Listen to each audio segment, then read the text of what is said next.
you're gonna witness a healing. And I'm like, yeah, okay.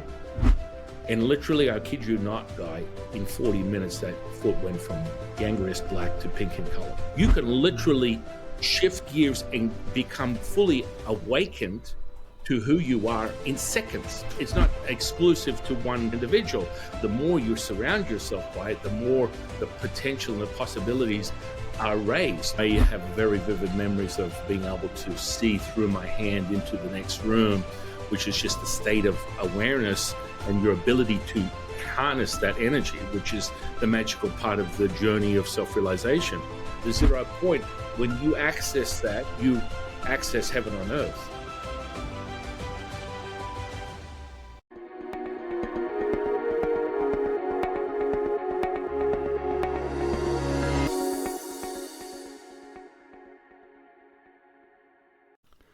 My epic guest today is Quinn, and I absolutely love this conversation with this man. What a great human being. He is a Taoist master, and we randomly connected, and I invited him on the podcast. And wow, all I can say is just sit back and enjoy. It's a wonderful conversation. He knows how to put stories together and the way he shares his journey. By the end of this podcast, I really felt like we only scratched the surface today. And it's kind of like, wow, I wanted to know more by the end of it. So I'll be inviting him back on the podcast later in the year, but be sure to let me know what you think in the comments below. If you're on YouTube, of course, let me know where you are in the world as well and what you get out of it. Yeah, great man, great conversation. And like I said, so much more to learn from this guy. Also, if you want to join us live in person and dive down the rabbit hole with us, we'll be doing our one-day event up and down the coast of Australia throughout the year. And of course, our 5-day retreats. There might be still a couple of spots left in Bali at the end of April 2025. If you're seeing this, we're going to be running one in Australia in June, and which is selling already. And of course, Croatia at the end of the year. Come and join us. I promise you won't regret. And if all that feels too much, there's free meditations below as well. All links are below. Get amongst it. Enjoy this podcast. Much love from me, and see you soon. San, welcome to the podcast, my man. It's a pleasure, brother. It's a pleasure to be here. I'm very excited. Me too. I feel like I'm only now really starting to discover yourself and your work after, we had a conversation, and I was lucky enough to be on your podcast last week, and instantly I'm like, my man, you got to come on. Like, I really want to get to know you more and spread the word. So firstly, I really appreciate it. Secondly, if you were at an Aussie barbecue right now, mate, and there were some strangers hanging around and they came up to you, started chatting and asked you what you did for a living, how would you answer? Well, I've never really been shy. So, back when it wasn't popular, like 30 years ago, some of the very deeper ancient rituals of the practice of being an ordained priest would be things like, the good old-fashioned feng shui, exorcisms, energy, all that kind of crazy stuff that people just go, holy shit, this is real. So they'd be like, well, what do you do for a living? Oh, well, I help people find their path and their own awakening. And they're like, that's very weird. And I mean, I've had the same dialogue for 30 years on this very topic. And I find it really interesting how it's evolved in the last maybe 5 or 10, where people are being curious about that word consciousness. Not back in the day when, Bruce Lee threw it out there, flow like water, the conscious awakening, and all that kind of good stuff from the 70s. You are now really immersed in it, even within the lens of physics and science. People are curious about what that actually means and how to embody it. So in a nutshell, I'm an ordained priest that teaches people internal alchemy, which basically is the decipherer to your own self-realization within this space. So I like to talk about the currency, which is the material, moreover, the energy potential that you create.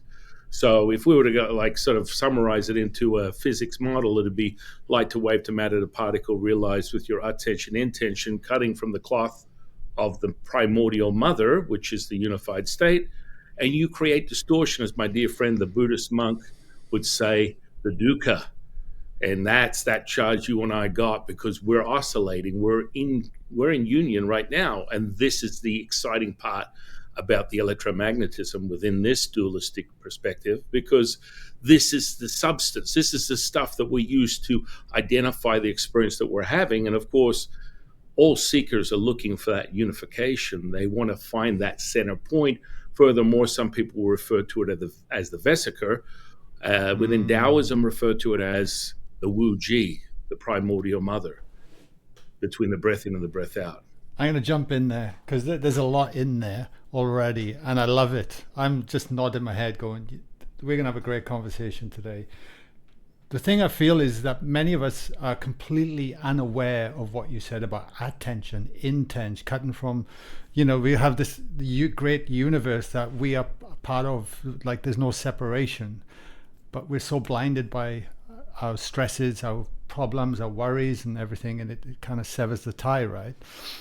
And was that you at any stage? What is an ordained priest? How did you become one? And what was life like before being an ordained priest? There's a lot there. Yeah, no, absolutely. So, I would say at the age of 4, if I want to summarize my journey, I mean, I could get really deep into some stories, my friend. I got a lot.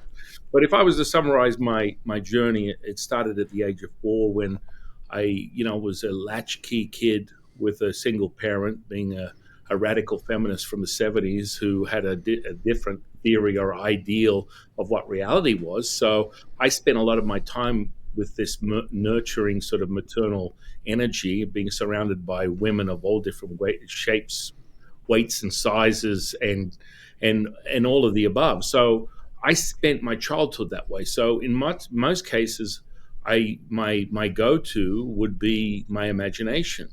And furthermore, I have very vivid memories of being able to see through my hand into the next room, which is just a state of awareness and your ability to harness that energy, which is the magical part of the journey of self-realization.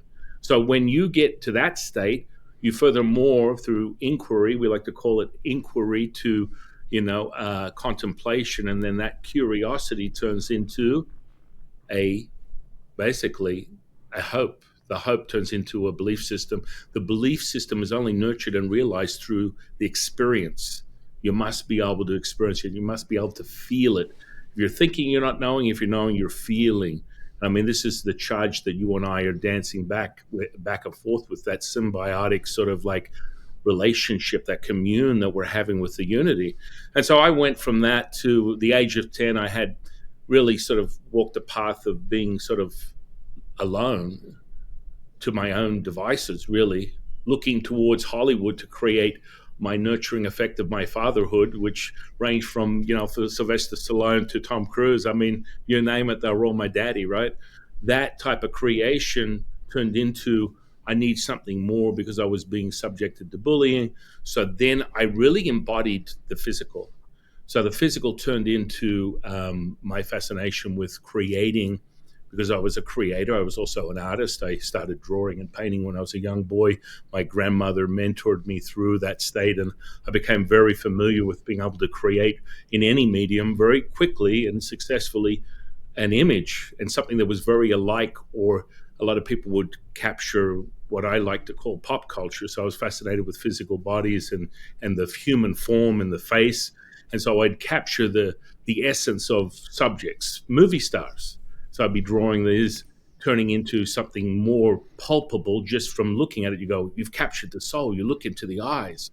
And so I went from that to, I'm getting bullied. I need to feel more empowered with my own self. So I started bodybuilding. And so I picked up this book at the age of 10 called Education of a Bodybuilder by this guy by the name of Arnold Schwarzenegger. It was my Bible.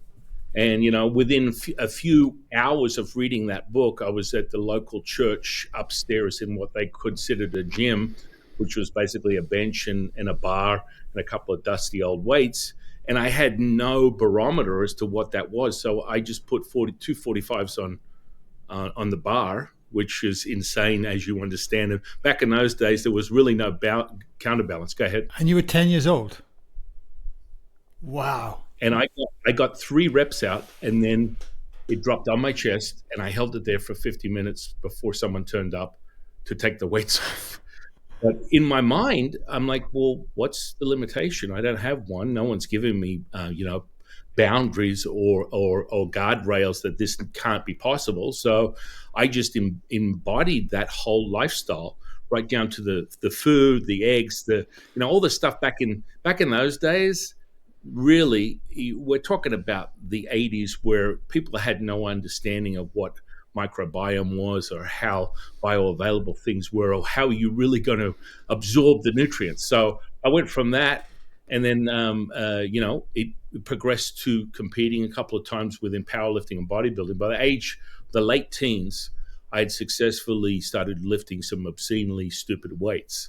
Now we're talking weights that are, in the hundreds. At one point, I peaked at a 800-pound deadlift, 800-pound What? squat. Yes. And this is the fascination that you have. Now, you're a supplement guy. So you're familiar. You're from the background of Australia. You ever heard of a company called Musashi? Yes, of Yeah, course. yeah. Back in the day, that used to be quite something, back in the 80s. But Yeah. that was like forefront, cutting edge stuff. Now, these days, I don't know. I knew the owner quite well, and he sold the company. You remember who the owner was, or are you familiar with him? No. Anyway, he was on the forefront of, he wanted to defy and demystify the drug induced sort of state that most people get under when it comes to bodybuilding. Now, I was just under the impression that if you put your mind to it, you can achieve it, and that took me to a level where I was fasting at the age of 10 or 11. I was eating one meal a day, and that was just instinctual. And you start to progress, and you realize, holy moly, look at it today, how people have gotten a greater insight to how these things work. Now, at that point, I had a voice in my head going, the hubcaps are coming off the wheels, and something is going to happen. Something bad is going to happen to you. You're not going to be able to maintain this. You need to find this thing called meditation. So in those days, meditation was Hare Krishnas and yogas and people eating alfalfa sprouts. And I'm a crush 'em guy, lift weights, destroy things. In no way in my mind did I think I would associate myself with meditation. And the voice was like, you got to go, you got to find it. So through that, I tell my kids, my 6th kid, I'm like, I went to this thing and I picked up this thing called a newspaper. And they're like, what's that, Dad? Well, that had a classified section in it, and I found someone that was offering a free class. And so they're like, wow, that's really antiquated technology. Yeah, yeah, it's definitely today. You pick up your cell phone and you have instant information. So I went to this class having no expectation, but I had this desire to find this meditation thing. Now, little did I know, through bodybuilding, these types of things were completely beyond the threshold. You got to understand, most people would look at me and go, well, what are you running, mate? Come on, let's be honest. There's no way that you are just eating alfalfa sprouts, broccoli, chicken, and steak. It's not happening. Quite frankly, I mean, I'm 5'11". Possibly, I think my biological father was 6'2". I could have been taller. Who knows? But I put my attention, and all my hormonal cascade was being focused on building this muscle tissue. My attention created that. Now, when I get to that point where I'm in a sort of like what we call a youth center in the middle of nowhere, this little grand master, this woman's about 4 foot high. She's offering this free meditation class. I'm thinking, I don't know, this is a bad neighborhood, dogs barking, screaming, there's people screaming. It's insanity. I go into the place, people look at me like, you're a shadow, you're an eclipse. Why are you afraid of anything? Well, it became quite clear to me by the time I got into the room, I couldn't take my focus off the sound in the background. By the time I got into the actual rec center, I sat down with a half a dozen misfits that are all beggars. Beggars can't be choosers. And this woman, when I'm sitting down attempting to do this thing called a lotus position, my back is killing me. I'm in suffering pain. I'm a gorilla looking like I'm trying to scratch my ass. It didn't work. So I'm thinking, look, a lot of this, I need to just cut my losses and leave. This thing is not going to work. Whatever this meditation is, I don't have it. I mean, from what I know, it's a stillness thing. I don't know what stillness is, but I'm thinking about all this other stuff. There's distraction everywhere. And she stands there, and I'm sitting down, and she comes up to here. And she stands in the middle of this half circle with a bunch of other misfits. And she says, listen to my voice. And I'm like, okay. My eyes are open, my back's hurting. I got noise everywhere. And she said, when you listen to my voice, everything will fall away. And the second she said that, it continued like this. And I went, holy shit. Whatever this is, I want it. I must have it, the most powerful thing that I've ever experienced. Now, this went on for 15 minutes, Guy, where there was complete silence. And my eyes are open, and I'm just looking around going, how is this possible? Like, am I in some freaky, like, movie? Or it just didn't seem possible. It was so profound. I'd never harnessed anything like that in my life. Now, over that time, the sound dissipated. Her voice came back into the room, and I said, that's my journey. I need to find this. And so I went on a path that started with basically pursuing anything that would be sort of out of the ordinary. Within a few days, I started channeling for the first time.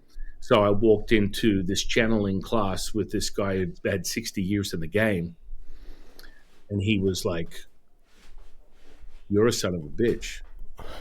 Go ahead. Where are you living at this point? Like, you got access to all these things. Like, I was in the valleys of Wales, mate. Like, there was nothing. Yeah, around. Yeah. Well, I mean, we're talking about right now. I'm in Las Vegas, Nevada. So, you know, for me on that timeline, Sydney, Australia. Right, so you're in the cosmopolitan, right? So when you look at Sydney, Australia, I mean, it was basically, in my opinion, if someone did a measure test between Melbourne and Sydney, Sydney's always going to win. And people are like, how dare you? We're more cosmopolitan than Melbourne. No.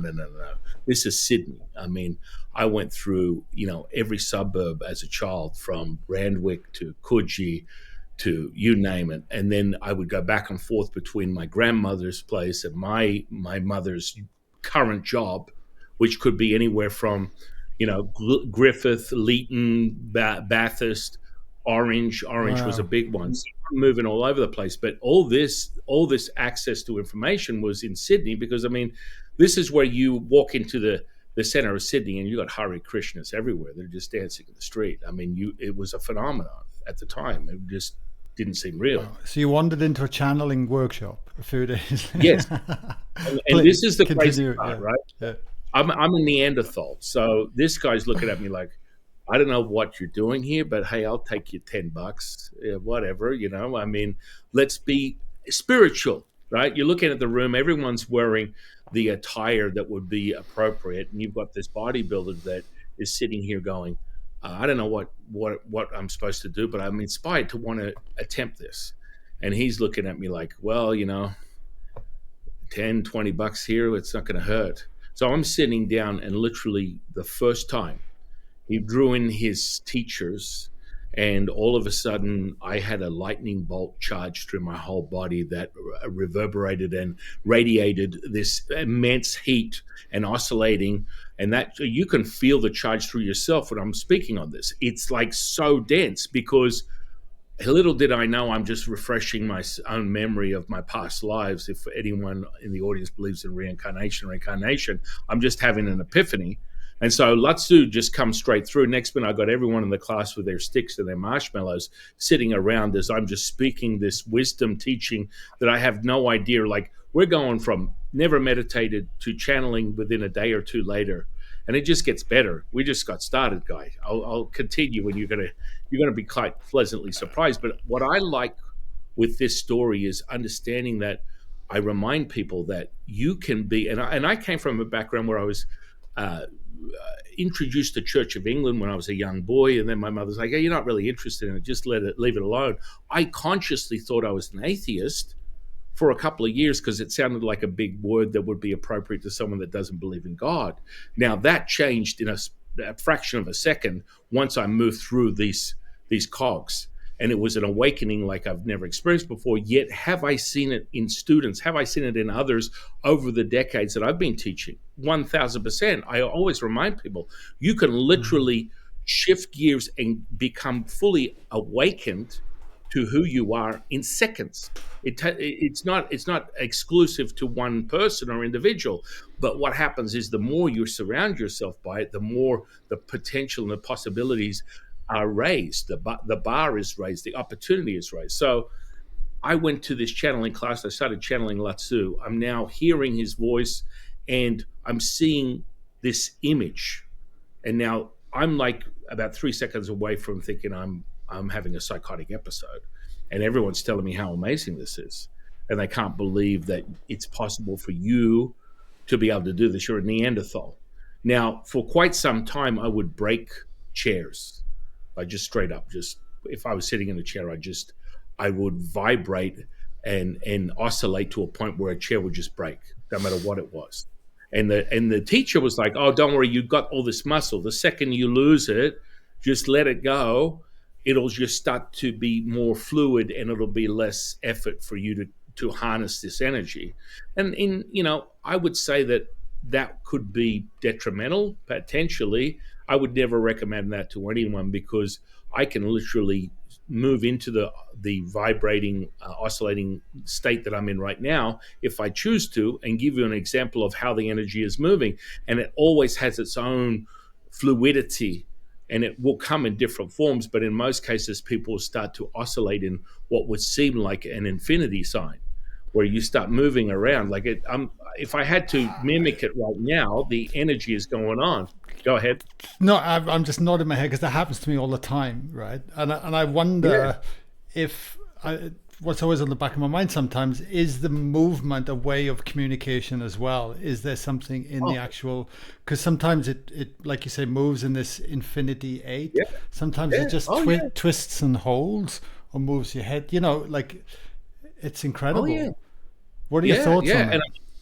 Well, yeah, it really depends on where you're tuning yourself into.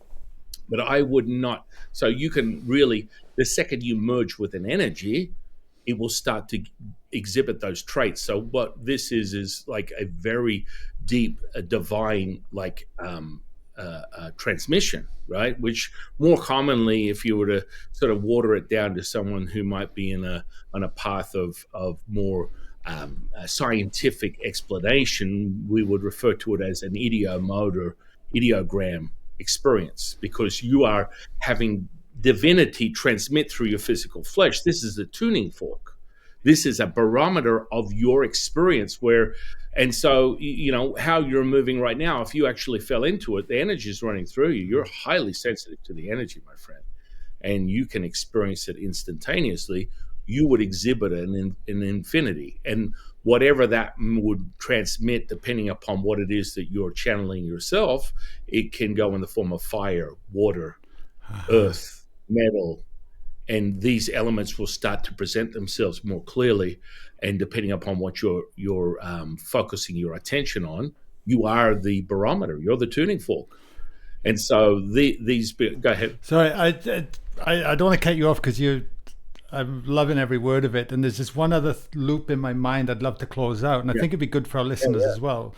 Do you feel that because of your bodybuilding background, the way you constructed your mind and all that intention, that awareness, that focus, plus the fact you must have been eating very cleanly to support your body, that it became such a conduit, a vessel, because of your lifestyle and everything you were doing up to that point, actually supported it? It's like game on straight away. Well, yeah, I think there's something to that. I mean, I was eating brown rice birthday cakes for years. It's like my mother would be like, "Oh, it's your birthday again? Brown rice birthday cake it is." I mean, there was definitely a level of what you would perceive as discipline and to some degree suffering, but I would look at food as sustenance. I wouldn't look at it as something as a ritual. Now today, I very much have created a ritual out of consumption of food, but I still are very much focused on less is more. So, all the evidence is very clear, and I knew this intuitively within the fasting path, that for a Taoist, especially a Taoist cultivator, the programming of the highest level of awareness would come in the form of a meal every second day. And that meal every second day, you will have more energy than you know what to do with. You'll be like, holy crap, I don't drink coffee, I don't take stimulants, I have so much energy. And I mean, this is exhibited just by recognizing how intuitive two ends of the spectrum, whether you are a child or you are someone that potentially could be at the end of their life, as they've spent many decades, an elderly person. There is two things that take place intuitively: is to start to maintain and to utilize this conduit, this energy, this physical flesh and blood, which is the anchor.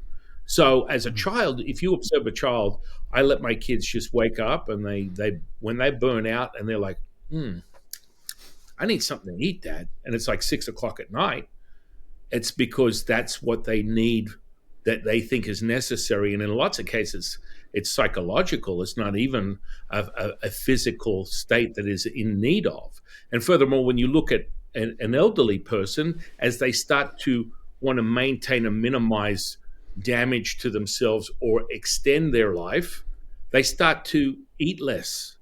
They need to move more and eat less. And what happens is you're pleasantly surprised of how much more you get out of your life. I mean, I just had this conversation with my mother. It's like, if the old expression, use it or lose it, is very clear. And so the simple things, I honestly believe that Latsu brought me to the bodybuilding, and then my obsession with bodybuilding made me absolutely expansive within the physicality. So I'd already banged out those energy centers just by embodying and feeling the tangibility of the flesh against resistance, that gave me that very intuitive state of understanding, which if you were to look at it from an energetic potential, I'd already activated at least three or four what someone would consider chakras. We call them dantians. And so we normally look at the first 9 dantians within the energetic potential of any seeker. And more ancient practices, they call them chakras and transpersonal points. Can you explain the dantians briefly, please? Yeah, the dantians are what we consider the energy points that link the seeker to the earth and the universe. And so when you create what we call them more simply just the energy field, the energy elixir. And so we will refer to that, and we go deeper into it when we work on Nigong, which is internal power, through Nidan, which is called the internal alchemy. And that is a very, very method-based system that will help you realize your potential and completely alter your definition of reality through this lens by using the material, which you become a seeker to a knower when you're able to repeat these things. They're self-realized. It's not a figment of your imagination. It's not a transitory thing. We had a fleeting moment. You're able to harness that energy so that it's repeatable, and you can show others how to access this cultivational practice. That's what a dantian is to a Taoist. Wow. So back to your channel in Lao Tzu, what did you do with that after you come out of that? Other than go from, I can harness what I didn't really define as space and time, but that's exactly what was going on. There was a complete dissolve of present and future, and I was in the now moment. That was like so sobering and profound just to realize that. To go to the channeling and then have someone tell me that I'm not having a psychotic episode, I literally walked out of that guy like I'd been in a sauna for 5 hours. It was so much juice. And then I had this voice in my head talking to me. And I'm like, okay, I'm 3 cents short of $1 at this point. I'm in. And so he was also teaching clairvoyant stuff, right? So we go from channeling to clairvoyant. I'm like, what have I got to lose at this point? So he's like, this is what really became interesting, because at this point, I'm like doing this thing that they call channeling. I'm channeling this spirit. I'm hearing his voice. It's very clear to me. And he's giving me insight. And every time he would talk, I have a complete visceral somatic kinesthetic response where my whole body is vibrating.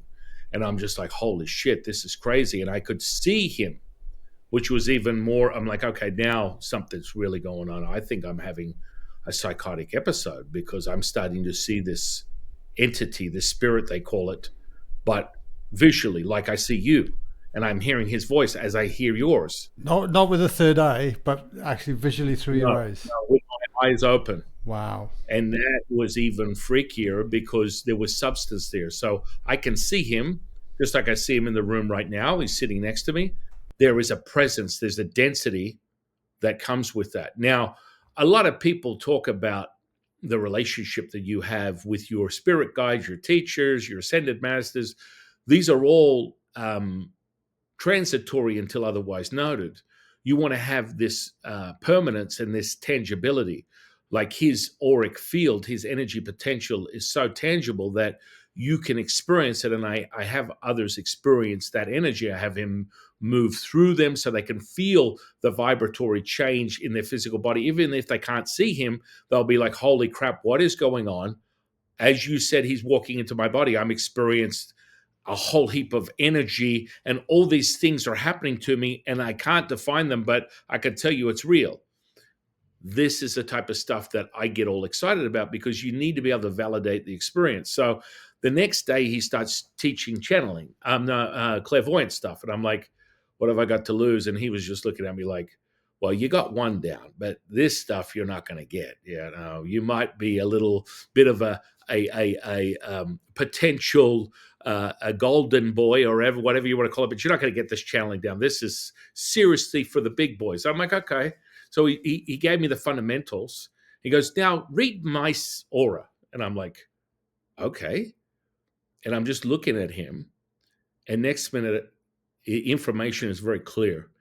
And I said to him, there's an energy that's telling me that if you don't stop doing what you're doing by siphoning the energy of all your students to this lower frequency, they call it, you will die.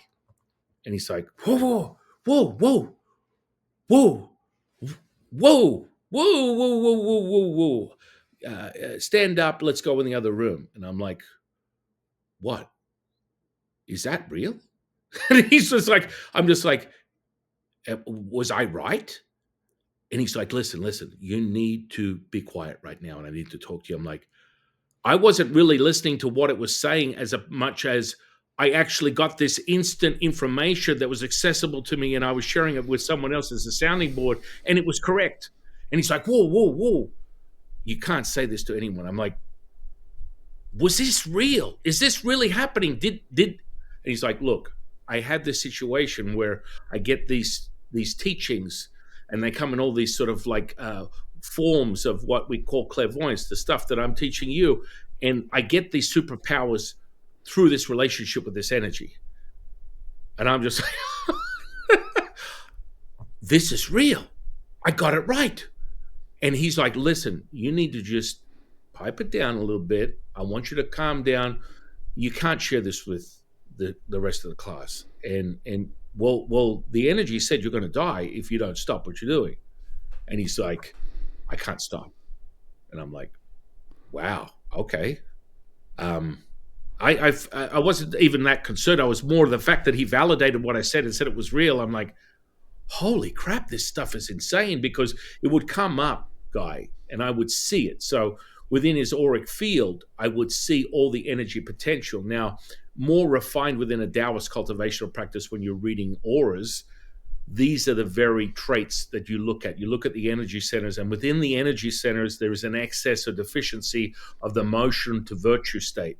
And it reveals itself very clearly. So like you're reading a menu, I'll look at someone and I'll see the excess to deficiency, and the information will be sitting there, and you give someone their mental, emotional, physical, and spiritual state inside of a few seconds. And that's what blows people's minds. They're like, how do you do that? I mean, you don't know me. You've like had 5 seconds talking to me, and you're giving me things about myself that I hide and hold close to myself, because everything is energy. Everything is frequential, and everything is sitting there, but you must develop and nurture these skills so that they can be very clear to you with your eyes open or closed. in most cases, by the time I get done with most of my students, they're very comfortable being able to see this with their eyes open, because it's a cultivational practice. It's not something that is denied to some, where people go, you've got a gift, only you can do it, I can't. That, to me, from my own experience, and the amount of clicks I have in this experience, as some of my friends, Tom Campbell would call it, the game, in the game of virtual reality, this is very accessible to everybody. You just have to have a method of cultivation. And I think that's why Taoist alchemy is so powerful. So I read this guy and I said, look, this is going on. He goes, don't tell anyone. I'm like, okay, I think that's kind of despicable, to be honest with you. My personality, that you're doing these things to people, and you're basically what Bob Monroe would call looshing their energy, which at the time was not clear to me. It was more like it said that they're getting the energy from his students. And Wow. so, yeah, I mean, the big sobering part was 6 months later, I was holding him in my arms, and he ended up dying from brain cancer.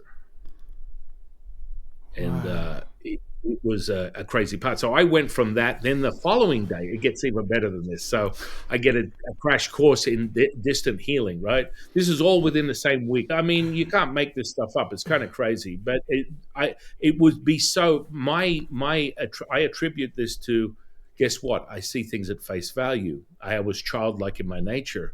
I just expected it, right? So when you have the perception or the perspective as a bodybuilder, I go in, I lift weight. If I use a system, a method, guess what? That method will acquire strength. That method will acquire muscle. That method will acquire endurance if I follow a formula. So I didn't have an expectation that that wouldn't take place. I didn't have a background in it. It just happened. So the next day, it turned into distant healing. And so I went through this class, and the day was over, and I had all the paperwork, all the diagrams, how to do it, all the rest of it. I get home, and there's this thing we call a rotary phone. Has anyone ever heard of those? Yeah, I remember them. Yeah, right. And so my friend calls me up, and she goes, look, I'm not going to meet you. I busted my ankle. It's the size of a watermelon. It's not happening. I can't see you. I'm sorry. And I'm like, oh, that's a bummer. I was really looking forward to seeing you. And she's just about to get off the phone, and I go, wait, 1 minute, wait. She's like, what?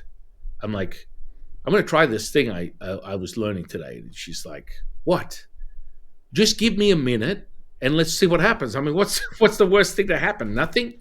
So she had no idea what I was doing. And I said, look, the end of this thing, there's this thing that says on here, it's called an incantation. I'm going to read the incantation out and then tell me what happens. And she's like, will you hurry up, man? I'm in a lot of pain. I just want to just relax. Can you just hurry up? I'm like, all right. So I follow the instruction, and I get to the incantation, and the incantation was so simplistic, it's not even funny. Heal, heal, heal, heal, heal. And by the time I said the last heal, I'm not kidding you, I got, what the fuck? And I said, what? She goes, what kind of sorcery shit are you up to? I'm like, what are you talking about? She goes, my ankle shrunk before my very eyes, and I'm standing on it right now. I have no pain. I'm like, get the fuck out of here. You're full of shit. There's no way. I kid you not. I am standing here on the ankle that was the size of a watermelon that I was attempting to have to, in my mind, nurture for several weeks, because you and I understand how the blood flow works with connective tissue as opposed to skeletal muscle. Injuries of that nature can take weeks, sometimes months, to nurture and heal. And I didn't have any other contemplation with that. And I'm thinking, she's full of shit. And she goes, get over here. I'll show you. And I'm like, all right. So I drove over to the house, and you're not going to believe this. She runs to me, gives me a hug, and she was in her mother's house, more of an affluent type of scenario. She was a well-to-do, had a bunch of money, and her daughter, I guess, was, I don't know, a child of someone with lots of money, maybe. Anyway, so she runs to me, gives me a hug, and I'm like, what's going on here? You don't have any. And she, back in those days, we call these things, they're called, what's that stuff that they used to take photos of? Polaroid. Polaroids. And she was nuts with the Polaroid. She'd take a photo of anything. And she goes, look at this. And I'm like, holy shit, her ankle was the size of a watermelon. I'm like, I'm still not buying it. Right now, I think I'm crazy anyway, because I've done the channeling, I've done the meditation. This stuff is getting more insane. And I need sort of somewhere to house this and harbor this, where I can get around someone and have a conversation where someone can validate I'm not insane. Because I'm at this point where what else could happen at this point? So she's showing me this photo. I freak out. And the mother's sitting there completely like someone who's only been told yes to. So she's a bloated whale, sits in her chair. Were you going to say something? No. So she's a bloated whale. She's sitting in her her chair with her foot up on this little stool. You can't see. I don't think she's seen her feet in years, and she's puffing away. It was kind of normal. Secondhand smoke. It was a fun thing to do back in the 80s. Loved that secondhand smoke. It was awesome. So she's puffing away. Her remedy for her life is a bottle of vodka and cigarettes. No one's ever said no to her. She hates doctors. And she goes out of nowhere. I've got the girl talking to me. I've got this photo. I'm sort of blown away by the whole scenario. And she's like, I always knew you were a healer. And I'm like, what is going on here? What do you mean you knew I was a healer? And I'm just like, this can't get any more crazy. It's like, and she's sitting there puffing away. The girl is looking at me, and I'm looking at this photo going, this is crazy. She goes, I want you to come over tomorrow. I got a problem with my foot. I don't like doctors. And I'm like, what do you think I'm going to do? I'm like, well, I just agreed. I was like, what the hell? I don't care at this point. Sure, I'll come over. I'll take a look. Yeah. So the following day, after all this, bang, bang, bang, bang, I turn up to her house. She's sitting in the same position, literally. I don't know what she does, but she had her foot with a sock on it, right? And she goes, just take a look at the foot. It's really been bothering me. I pull the sock off and I go, it's black. It's a black foot. In my opinion, that I didn't have one, it was like, we need to take you to the hospital right now. And this is going on in my mind. I've got Latsu piping in going, no, we're not doing that. I'm like, what exactly are we doing? We're going to witness a healing. You're going to witness a healing. And I'm like, yeah, okay. What's the worst thing that can happen at this point? I think I'm insane. I'm talking to some old dude, and I've gone on a journey. I've channeled this guy. I've done meditation. I mean, I'm crazy. And literally, I kid you not, Guy, in 40 minutes, that foot went from gangrenous black to pink in color. And I was just like, I got nothing to say about this. This is insane. This is unreal. And I would then go on this journey of basically healing.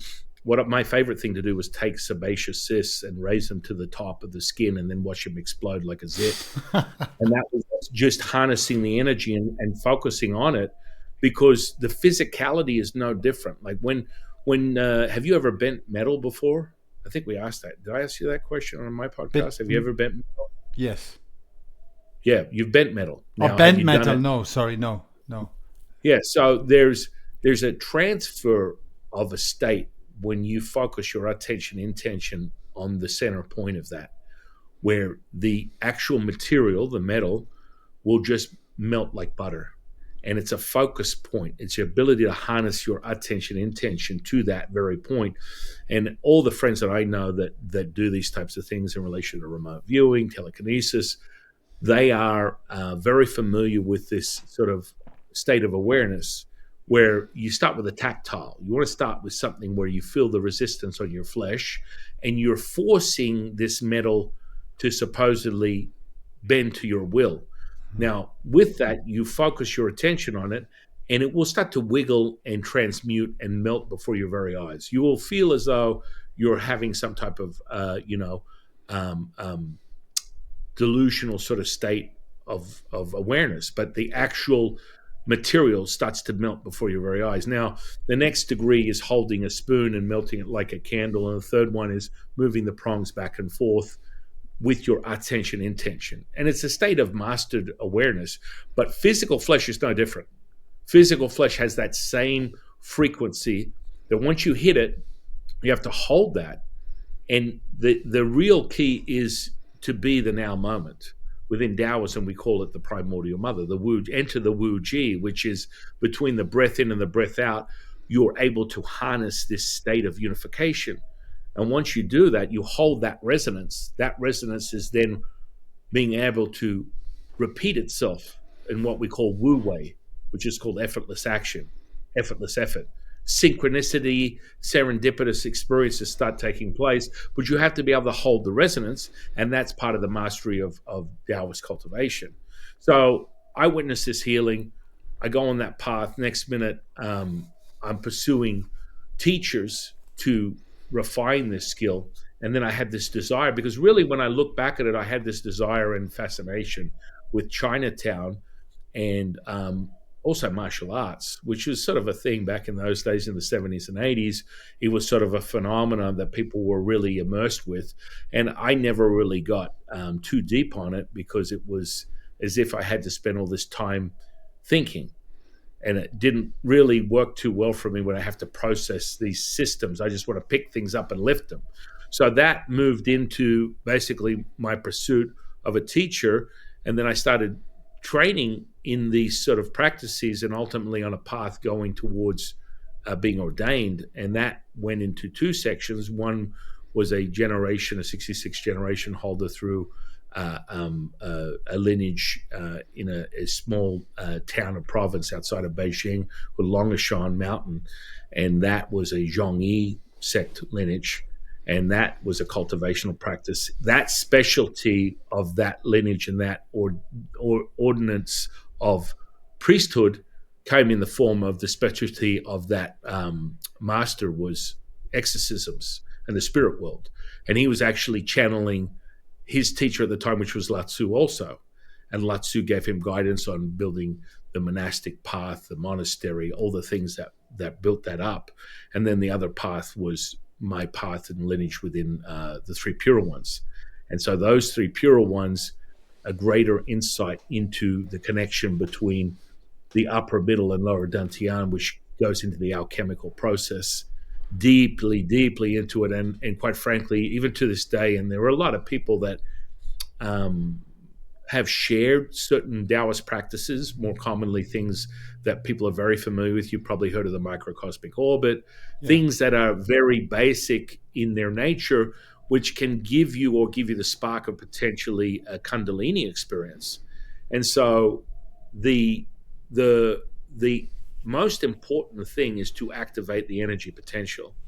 From a Taoist seeker, to reveal immortality is having imperium over the 50 trillion cells that you consider your flesh and blood.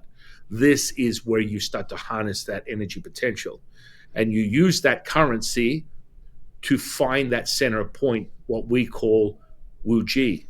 And when you do that, you become unified with the primordial mother. So a lot of people, you use the deciphering code of the yin and yang to drop that down upon your searching for the true nature of reality, remembering who you are. And that truth will reside within that path. And you become the Sherlock to your Watson by being able to transmute it into something that is repeatable. And so just the last thing about that week, it didn't end there. I ended up having what we call what's most New Age people would call a dark night of the soul that lasted about 5 days. Where I had every thought, every feeling, every emotion for 5 days straight. And I literally, by the third day, I wanted to kill myself. There was no question about it. It was like, it was too much. Now, because I couldn't get anyone on the phone, because we didn't have texting or digital cell phones or anything of that nature, I literally was unraveling before my very eyes, in my mind, in my body.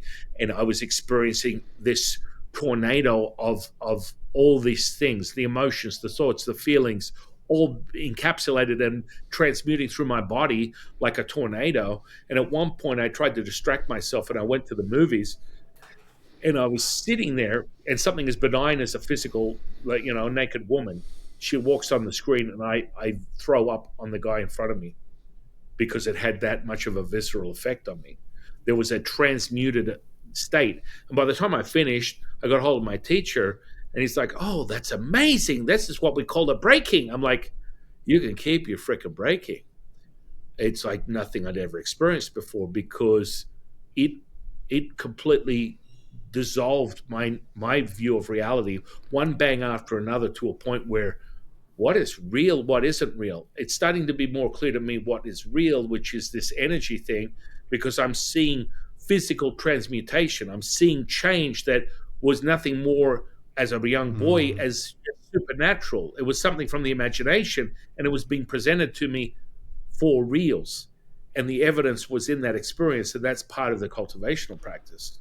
So that dark night of the soul, and you experienced that, like you said, by the day three, you wanted to kill yourself because it was so intense. Is Yeah. when you view that now, and I'm thinking of the listeners as well, would you say that's basically like a cleansing of trauma and ancestral Oh, yeah. trauma? It's all just coming, passing through. What's coming is going, right? It's just you, it's because you move in frequency, essentially. Well, yeah. I mean, I literally had a purging. So soon after that, like as that was coming up, I had this.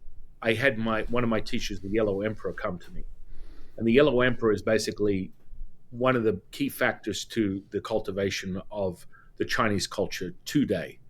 And he came to me and revealed all the codes that were necessary to affect me that way. Now, I didn't know that.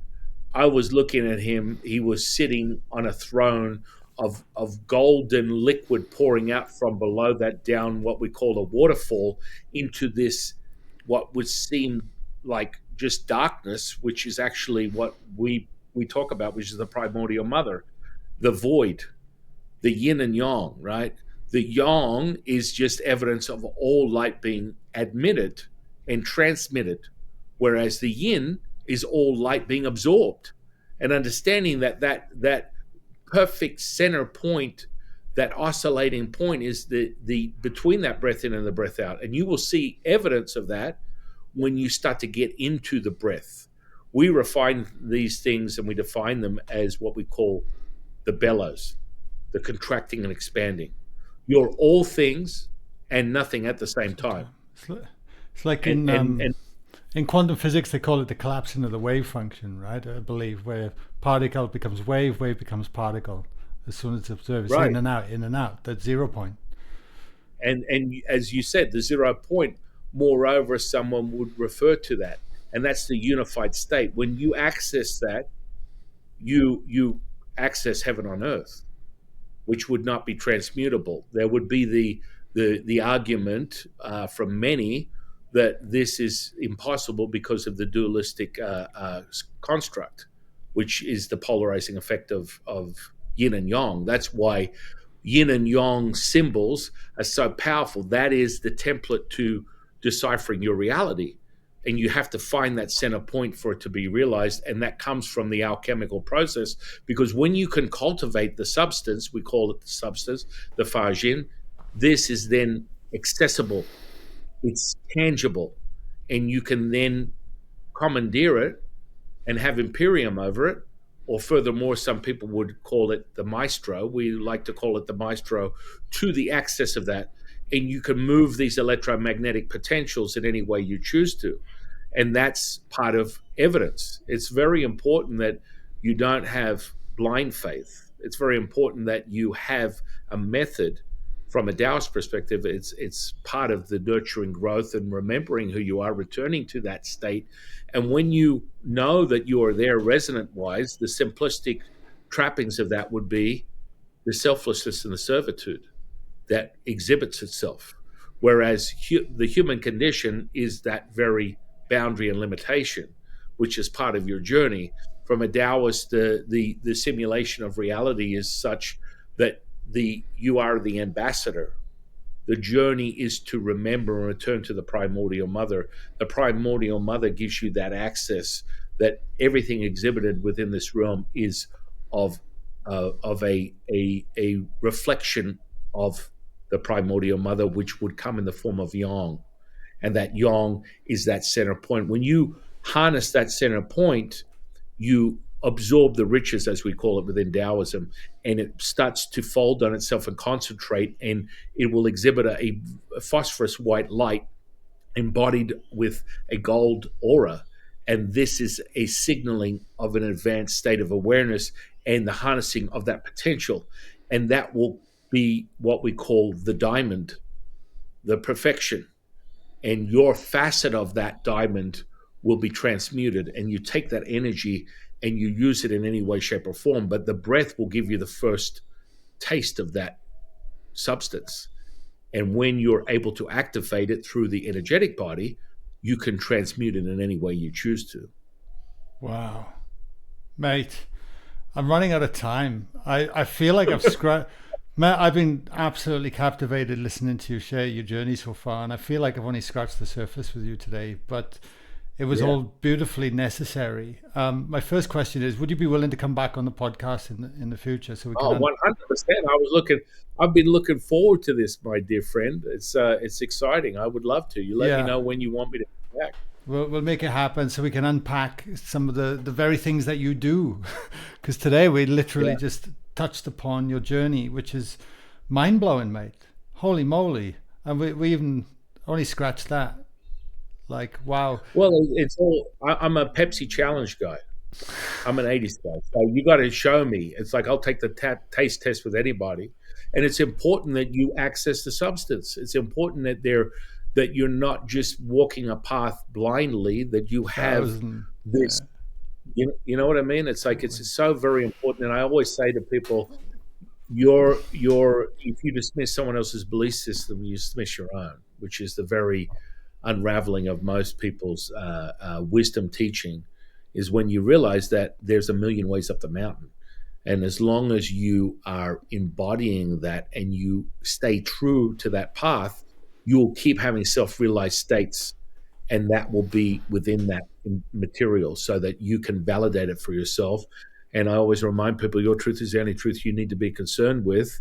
And if someone gives you an absolute truth, about face and run in the other direction, because the only absolute truth is yours, and that can only come from your experience. The experiential moment is critical for anyone to embody the unified state.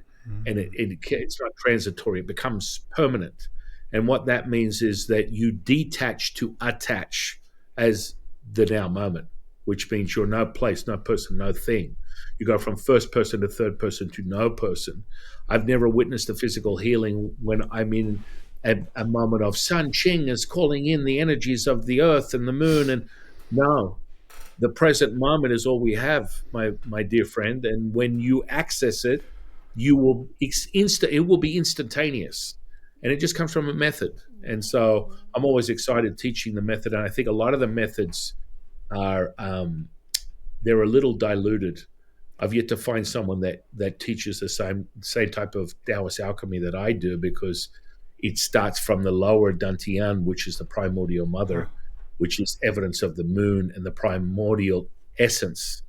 And you merge the sun and the earth together. And this is where you start turning, as Jesus would say, water into wine, and furthermore, lead into gold, which is really that crystalline effect that comes with the alchemical process, which is showing me this evidence. Absolutely. I couldn't agree more. Yeah, I'd love to tap into that wisdom a little bit as well on the healings at some stage. Yeah, phenomenal, mate. Phenomenal. Where can I send people if they want to check out your work and what you're doing? Yeah, I mean, I've got social sphere and interweb. I've got the whole, Instagram, YouTube. I developed an app to help people fast track things. So I've imprinted a living experience for anyone who wants to just basically take a break from the human condition, and you want to master your emotions and don't let them master you. This is imprinted with a visual, audible experience, evoking a kinesthetic charge, and then you become a state of awareness that you develop. So furthermore, you start there, and it doesn't matter who you are, whether you're John Smith, the janitor at McDonald's, or you're the local guru, or you're a light worker, a healer, anything of any kind. You want to be able to realize that the potential is really the unification, whereas most people tend to go, I've got this juice, I'm feeling it. They're spending their currency of their Jing, what we call Jing within Taoism, which is their life force. And the second they realize that they can immortalize this physical flesh through the alchemical process and then tap into the unified state of the primordial mother, you're no longer spent. You can be a healer all day long, a channeler all day long, a Mm. light worker all day long, and you're energized. You're not deficient, which happens to be the basically sad story for most of the energy healers. They end up having a very short-lived experience. Does that make sense? It does. It does. Yeah, absolutely. Absolutely.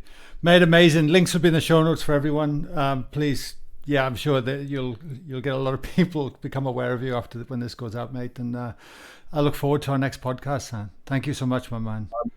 I'm looking forward to it, brother. And thank you again for spending some time with me today. Oh, you're so welcome, mate. You're so welcome. Thank you.